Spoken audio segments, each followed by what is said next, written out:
Hi, this is Romeo Johnson. Thank you for coming to my channel, Romeo Entertainment Global, and thank you for tuning in to Entertainment Industry Answers. Today, we're going to talk about the things that you should expect when you enter in this industry. This could be a long list of things. I'm just going to address a few today, and we're going to get right to the point, talk about some things that I just think you need to know. It's not all good and it's not all bad, but it's good to know what is what. So check it out today on Entertainment Industry Answers.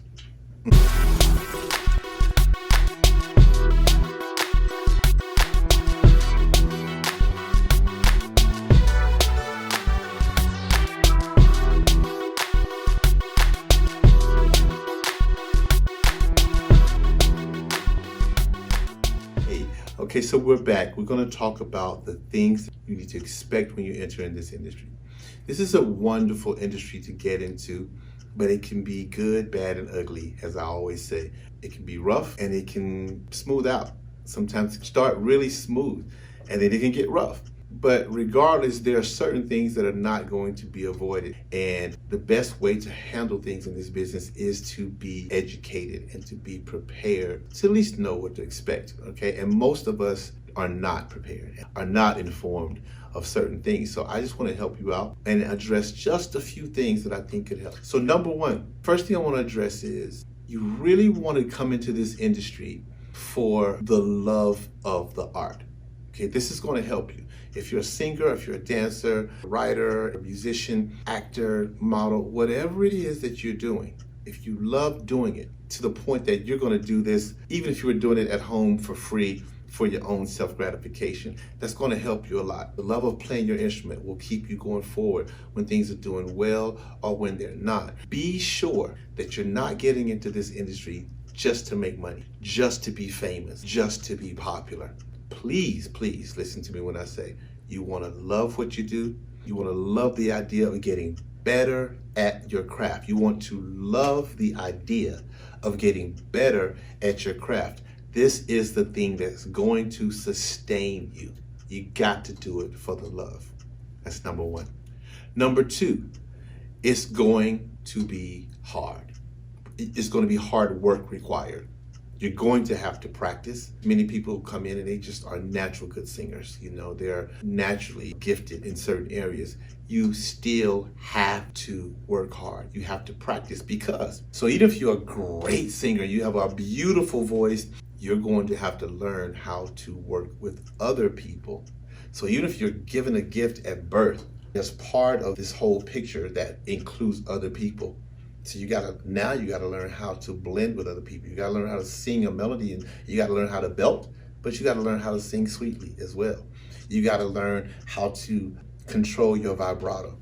You gotta learn harmonies, blending, nuances. So if you really wanna be good at whatever it is, it's the same with acting, playing an instrument, whatever it is, you gotta work on honing your craft, blending your talent with other people's talent, because you're not gonna be doing anything in this industry all by yourself. That's number two. It's going to be hard work required. Number three, there will absolutely, without a doubt, be discouragement. The moment that you realize this is something that I want to do, or this is something that I feel I'm gifted to do, it's going to be doubt in your mind first. You're gonna question it. You're gonna go for a while before you even decide to share this thing with other people. Man, did that sound good? Did that sound good? I think that sounded good. Is that good? And then finally, you're going to start to let other people hear you sing or play or whatever. And then when you do that, you're opening yourself up completely for criticism, for praise, for whatever. There's no way to get around that.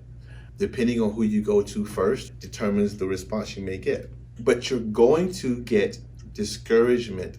And this discouragement may come from those who mean harm, people who don't like the idea that you're trying to do something that they can't do, or they don't have the courage to pursue it. But then you also may get discouragement from people who absolutely love you, from family members. Their perception of the music industry or entertainment industry may be drugs, or it being promiscuous, or it may be, it could be a lot of things that they may think about, and because they're trying to protect you in their eyes, they may realize it's a lot of competition.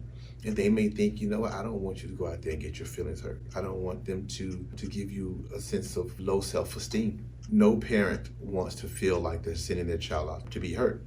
Many times the discouragement will come from those who are trying to keep you from good, and sometimes be coming from those who's trying to keep you from harm. But there will be discouragements. Take a minute to decide who's coming from. How much of what they're saying makes sense to you? I knew that my parents loved me. They bought me my first instrument, got me music lessons. It was the idea of leaving home that concerned them. I had to take that in consideration. I thought about it. I did my research. I prepared myself, and I pursued it. Now, there were other people. If you get a copy of my book, there's a story that's in my book that's called The Melvin Story.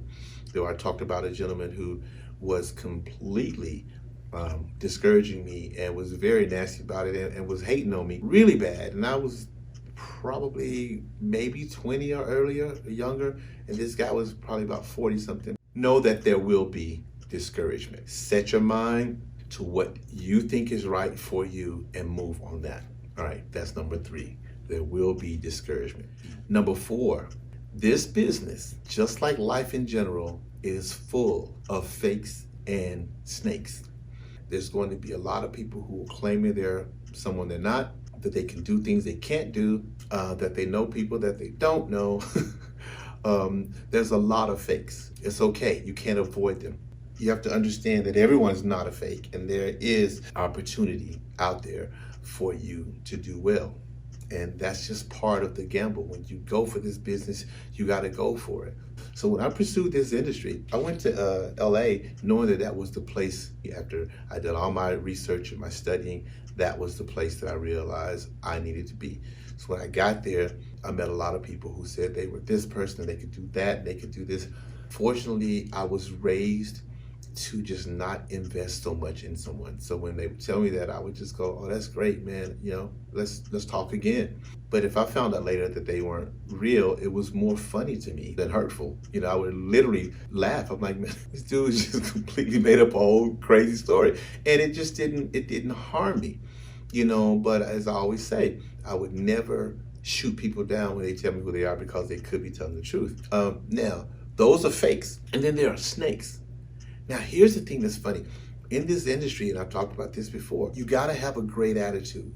You got to have a positive energy. I can laugh it off when it comes to fakes. When it comes to snakes, I don't really let them take a lot of my energy, but I don't ignore that. I don't ignore it, okay? So all I can advise you, know that they are there. There are people who will smile in your face and stab you in the back. This is not to be negative or to scare you, it's to prepare you, all right? It is a fact. This is a competitive business. This is people trying to be either paid, famous, or paid and famous, all right? So lots of times, whatever you're doing, if you're a model, if you're a singer, if you're a dancer, whatever, there's thousands of other people who are trying to be the best one, the most popular one. The reason I'm even doing this entire approach and trying to teach people about success and longevity in this industry is because I feel like God blessed me to come in it, but not be of it, not be all about it, okay? So I never wanted to be an artist. I never wanted to be a celebrity. So for that reason, I wasn't pressed to fit in. I wasn't pressed to be the next popular guy or the next famous guy. I only wanted to be the best that I could be, and I just wanted to do music for a living. That, combined with my clear understanding that God is absolutely my provider, that God is absolutely my provider, absolutely my provider, gave me a sense to go in this thing and be like, hey, let me check out what this is about. Let me see what I can learn. Let me see what I can do. What if that doesn't work out? If it doesn't work out, it doesn't work out. It's okay. It's okay. I've always had that understanding. Even when I first moved from Chattanooga, Tennessee to LA, people were like, what if you go there and you don't make it? What if you don't do well? I'm like, then I'll come back home. I'm blessed to have a set of parents that's like, go for it, and if it doesn't work, come back. It's all right. I'm not that person that's going to collapse if it doesn't work. I go for it and let's see. And guess what? It worked. It worked. I went through this entire career. I've had a very successful, consistent career, literally going from one gig to another since 1989. And because of the way that I was raised, I was just blessed not to be put in positions where I would compromise my integrity, change who I am, bow down to a position, bow down to money. And I still enjoyed this industry. I didn't have to change who I was. It's so funny. I have so many friends that's like, man, every time your name comes up, everybody loves you. That's so not true. That is so not true. Everybody doesn't like me, but a lot of people do. And it's okay because I'm me all the time. You got to remember that. You have to be you. When it comes to fakes and snakes, let them do what they do. Let them do what they do. You have to maintain who you are because when it comes down to it, you have to sleep with you at night. The biggest concern for me was I made a commitment when I left my home. I said, I'm not going out there and getting on drugs. I'm not going to go out there and get into crime. I'm going to be a musician. That's it. That's all. So I wanted to keep that promise to my parents, keep that promise to God, keep that promise to myself. So I was kind of set and try not to let anything in this industry take you outside of who you are, outside of what you believe in, because it's just not that serious. Let me tell you, I've been in this industry for 30-something years. I've had success. I'm still having success. It's just not that serious. Please believe me. Please believe me. I cannot tell you how many times I have seen people totally change to be successful. And then sometimes they still weren't successful. Or they were successful. They looked successful, but they were miserable. It's not worth it. Let me go to number 5. This business is very much like the elementary school groups, cliques, the high school bullies and mean girls, even the college fraternity and sororities. By saying that, what I mean is everybody wants to fit in with the cool crowd. Everybody wants to fit in with the popular crowd, and that's where a lot of the problem comes from. That's when people get into bad habits or going places that they shouldn't go, doing things they shouldn't do, changing who they are. It's happened since the beginning of this thing, I'm sure. Nobody really talks about it until after you're in trouble. Usually after you're in trouble, that's when people go, you just shouldn't hang out with. No, I'm telling you now what is important, that you're being given information beforehand. As parents, our job is to grow, learn from our mistakes, and then share them with our kids so they don't make the same mistakes. The mistake that's made with parenting a lot of times is that we make mistakes. When we get to a certain age, we look flawless, like we never made mistakes. And then when our kids make the mistakes, we sit back and look at them like we're disappointed. I can't believe I'm so disappointed in you. What were you thinking? I'm thinking the same thing you were thinking when you were 15 and you did the same thing. You did? So my instruction is to be the person that comes up front and say, man, let me tell you about some stuff before you get into this industry. And if you're already in it, let me address some things that you may have stepped into that you might want to step out of, or that you may be dealing with and no one is coming to you to talk to you about it. So you just deal it. Listen, I've been in it a long time. I've been super blessed. I haven't been flawless. I've made mistakes too. But you know what? I've never changed who I am. I've never given a damn about being in the in crowd. I've toured with so many tours. Anyone who's ever toured with me will tell you, I just wasn't going to, we would have the most fun on stage. We could hang out and party, this, that, and the other. When the thing is over, I'm either going to my room and chilling out, or I'm going to hang out, but I'm not going to drink because I don't drink. If you drink, fine. I don't do drugs. If you do drugs, that's your thing. I ain't tripping. I'm not hating on you. Again, you got to know who you are. That's not my thing. So because that's not my thing, I'm not going to do that just so I can fit in with your group. I'm not saying that there were things that I did, but that's what I did. You did. So I'm not saying I'm flawless. What I'm saying is whatever I did because it was me. I didn't do what I did because I was trying to be like you. So understand that there's going to be clicks. Because there's going to be clicks, loyalty ain't shit. Loyalty is zero in this damn game. Please, let me tell you, when I see someone who's loyal to someone, it blows my mind. I love it. I listen to stories, and you guys probably heard stories about how Roberta Flack, the story says she had to fire Luther Vandross to make him go on his own. She said it wasn't necessarily she fired him or whatever. That's not the point. The point that I'm making is he was so loyal to her for giving him the opportunity. He loved what he did, and he was like, I'm good with this. She saw something special, and she encouraged him to move forward. When he moved forward, he never forgot her. He didn't move forward and then have this attitude like, shh, I'm more famous than she is now. Or I heard a similar story about Lisa Fisher when she was going through Rolling Stones, you know. Now look at that. So Luther Vandross has his situation with Roberta Flack. Then his background singer, Lisa Fisher, gets an opportunity to go somewhere else, and she's like, oh my God, I feel bad. This is a better situation. It's more money. It's everything, but this is my brother. This is my family. He gave me a shot. He's given me so much this and that and the other. And from what I've heard, I don't know, I haven't talked to Lisa about this, but from what I heard, Luther was like, girl, you better go get that money. You know, but the point is, she was loyal. Okay, so let me tell you my story. I had just started this game. Again, this is in my book too. I don't push my book a whole lot, but let me tell you something. You guys get the book. It's inspirational, and it's a guidance book. All right, it's not about singing. It's not about voice lessons and all that kind of stuff. It's called Following the Voice because I'm talking about how I followed the voice of God through my career. But it gives you great tips on how to do just what we're talking about now, how to navigate through this system. So when I first started off, my very first tour was Vesta Williams. You guys know that. Prior to auditioning for Vesta Williams, I auditioned for Jody Watley. Andre Simone, who was Prince's bass player, conducted the audition. I was auditioning as a bass player. I was a huge fan of Prince. Therefore, I was a huge fan of Andre Simone, the bass player. Andre was Jody's husband. So he conducted the audition. I remember going to audition for her, but he was the one conducting it. And I played the songs that I was told to learn. And I remember him saying, man, you funky, man. And I remember he played my bass and everything. You know, he said, I like you and I like him. It was a drummer named Xavier Marshall. He said, I like you too. And he said, yeah, I'm pretty sure I'm going with you guys. And I remember we walked out of there and we were so excited.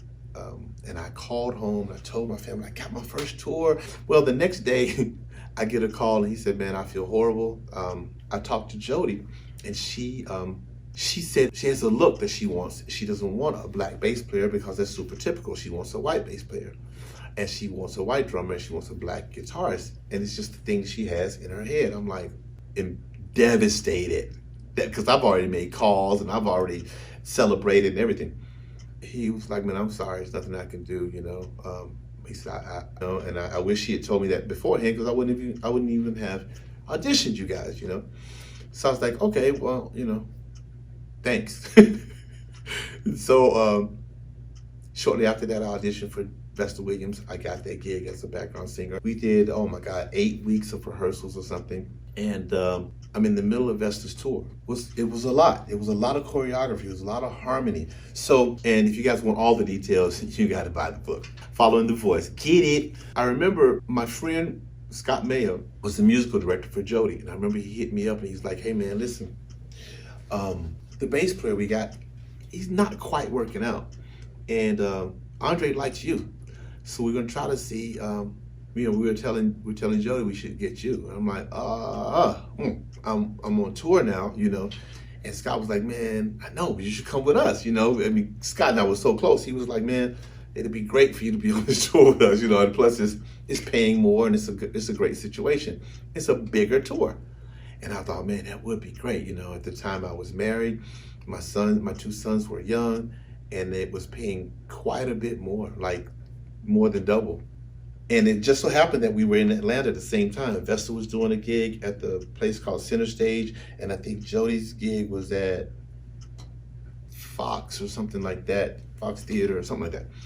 They invited me to the show. I went to see it, and the show was great. It was big production, and they offered me the job. Long story short, they offered me the job, and I remember thinking, man, this would be great. I need to give Vesta like some type of notice.